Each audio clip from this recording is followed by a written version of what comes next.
Home EV charging can seem confusing, but it doesn't have to be. A lot of people end up buying hardware they don't need, paying for electrical upgrades that don't make their car charge any faster, or choosing setups that look impressive on paper but don't actually help in real life. The truth is, a simple, well-planned system usually works just as well and costs a lot less. Today, I'm going to walk you through what you actually need for fast, safe, and reliable home charging. And once you understand how your car manages power, everything becomes much easier to make sense of. In this video, I'll explain level 1 and level 2 charging, the amperage that truly matters, whether you're better off with a plug-in or hardwired charger, what electricians look for during installation, and the features worth paying for. By the end, you'll be able to set up home charging the right way the first time without unnecessary upgrades or extra cost.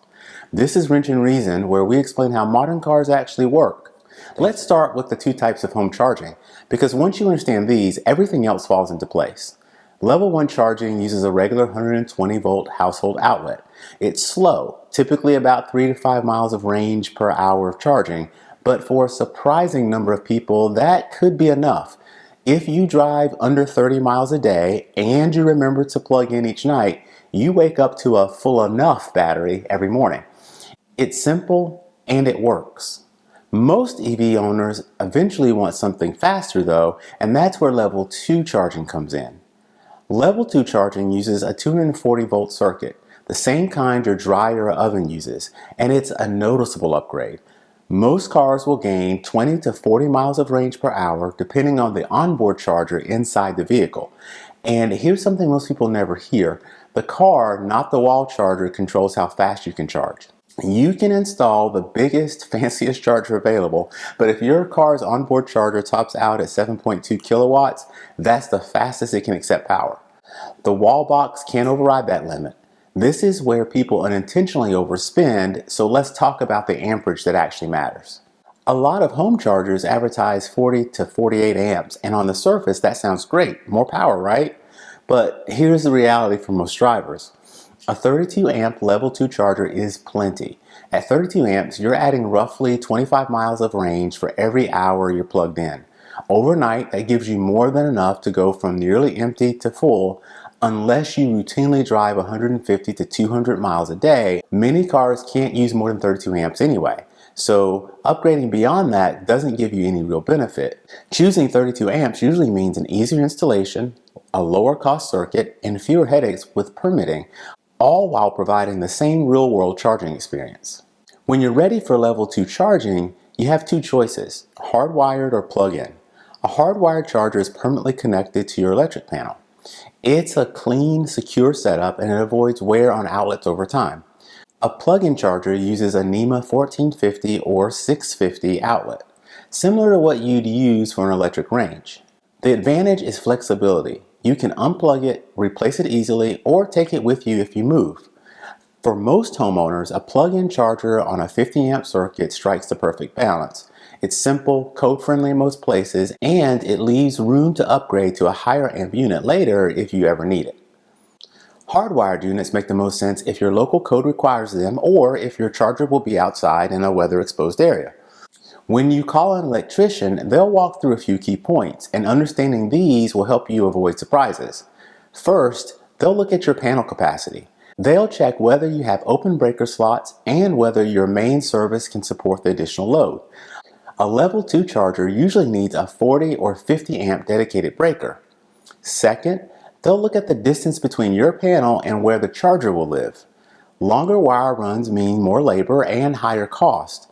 Placing the charger near the panel can save you a meaningful amount of money. Third, the 80% rule. EV charging is considered a continuous load, which means you can't run a circuit at its full rating. A 40 amp charger needs a 50 amp circuit.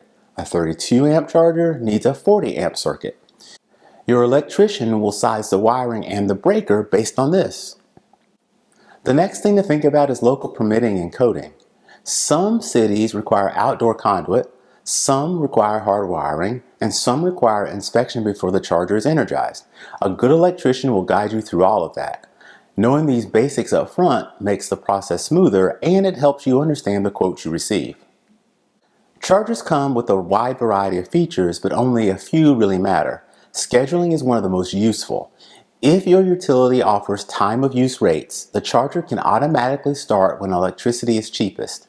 Load sharing is another important one, especially if you have or expect to have two EVs. Load sharing lets both cars charge without overloading your panel. Connected apps are nice for tracking usage or adjusting settings remotely, but they're optional, and some people never open them. One feature I do recommend paying attention to is cable length. Go with the longer cable. You'll appreciate the extra reach, and it makes everyday charging easier. The right features make a bigger difference than buying the highest amp charger available. A few misunderstandings lead people toward expensive or unnecessary choices. Misconception number 1. The wall charger controls charging speed. It doesn't. The car sets the speed and the charger simply provides the power. Misconception number 2. Everyone should buy a 48 amp charger. Most drivers won't benefit from it, and many cars can't use that much power anyway. Misconception number 3. Level 2 charging wears out the battery. It doesn't. Level 2 is well within what EVs are designed for. Misconception number 4. The biggest possible breaker is the best future-proofing. Oversizing circuits can trigger panel upgrades that you don't actually need.